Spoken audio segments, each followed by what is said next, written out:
अगर आप एक हिंदुस्तानी हैं और आप सच नहीं जानते तो कहीं ना कहीं आप गलत गलत मौलाना, गलत गलत बाबा लोग के चक्कर में पड़ गए हैं, जो किताब को समझते नहीं है, रटते हैं और आपको भी रटवा देते हैं। आज मेरे दादाजी 5 वक्त का नमाज पढ़ते हैं, जमात में जाते हैं, अल्लाह की इबादत करते हैं, लेकिन मुझे कहते हुए बड़ा दुख हो रहा है कि अपने वो लाइफ में सच नहीं जान पाए। नमस्कार दोस्तों, अस्सलाम वालेकुम, सत श्री अकाल, जय मसीह की। मेरे दादाजी गाँव में रहते हैं। कल उनसे बात हुई तो गाला भर गया। बोले, बेटा गाँव में लोग ताना मार रहे हैं, बातें बना रहे हैं कि तुम्हारा नाती पोता हिंदुओं के लिए, भाईचारे के लिए इतनी बातें क्यों करता है, वो क्यों सबको एक करने की जिद पकड़ रखा है। आज मैं उन ताना मारने वालों से कुछ सवाल करना चाहता हूँ, और ये सवाल मेरा नहीं, उन मिट्टी का है जिसमें हम सबको एक दिन मिल जाना है। जो लोग मुझे ताना मार रहे हैं उनसे मैं पूछना चाहता हूँ कि जब आप बीमार पड़ते हैं या आपके घर में कोई मुसीबत आती है तो क्या आप सबसे पहले पड़ोसी का धर्म पूछते हैं? मैंने अपनी आंखों से देखा है, गांव की मिट्टी में जब एक किसान की फसल जलती है तो दूसरा पड़ोसी अपना अनाज उसके घर पहुंचा देता है, ये नहीं देखता कि उसका नाम क्या है। अगर मैं आज उस प्यार और भाईचारे की बात कर रहा हूँ तो मैं अपने धर्म के खिलाफ नहीं, बल्कि उस जहरीले सोच के खिलाफ हूँ जो हमारे खूबसूरत भारत को बांटनी चाहती है। क्या हमारा धर्म हमें एहसान फरामोश होना सिखाता है? क्या हमें ये नहीं सिखाया गया कि अपने पड़ोसी का ख्याल रखना सबसे बड़ी इबादत है? आप लोग धर्म की दुहाई देते हैं, लेकिन शायद आपने उन पवित्र आयतों को गहराई से नहीं पढ़ा जो हमें कहती है कि किसी को भी गैर मत समझो जो तुमसे शांति और प्रेम से मिले। असल सच्चाई तो ये है कि जो लोग दूसरे से नफरत करना सिखाते हैं वो खुद अपने धर्म के सच्चे रास्ते से भटक गए हैं। पवित्र किताबों में लिखा है कि खुदा के लिए गवाही देने वाला बनो, चाहे वह गवाही तुम्हारे अपने ही लोगों के खिलाफ क्यों ना हो, अगर वो गलत है। आज अगर मेरे अपने भाई नफरत का रास्ता चुन रहे हैं तो मेरा फर्ज है कि मैं उन्हें सच का आईना दिखाऊं। नफरत करना कायरता है, लेकिन सबको गले लगाकर चलना ही असली मर्दानगी और ईमान है। मेरे दादाजी को डराने वालों, एक बात कान खोलकर सुन लो। मेरे दादाजी ने मुझे वो संस्कार दिए हैं जो मुझे झुकना नहीं बल्कि सच के लिए खड़ा होना सिखाते हैं। उन्होंने मुझे सिखाया है कि खुदा उस व्यक्ति से खुश होता है जो दिलों को जोड़ता है, ना कि उन्हें जो नफरत की दीवारें खड़े करते हैं। दादाजी, आप परेशान मत होइए। आपसे लोग कहते हैं कि आपका नाती बदल गया है। उनसे कहिए कि मेरा नाती बदला नहीं है, वो बस जाग गया है। वो बस उस अंधेरे का हिस्सा नहीं बनना चाहता जिसमें तुम लोग रह रहे हो। मेरे हिंदू भाइयों,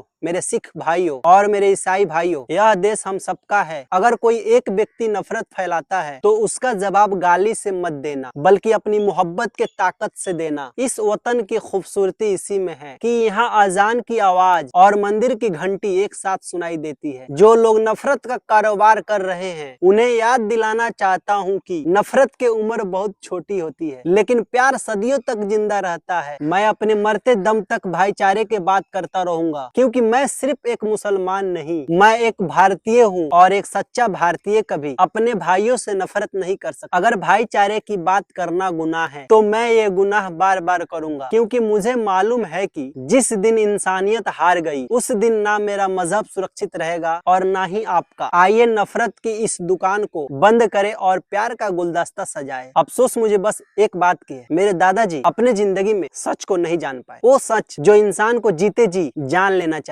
तो अभी खातिर बस इतना ही। जय हिंद, जय भारत।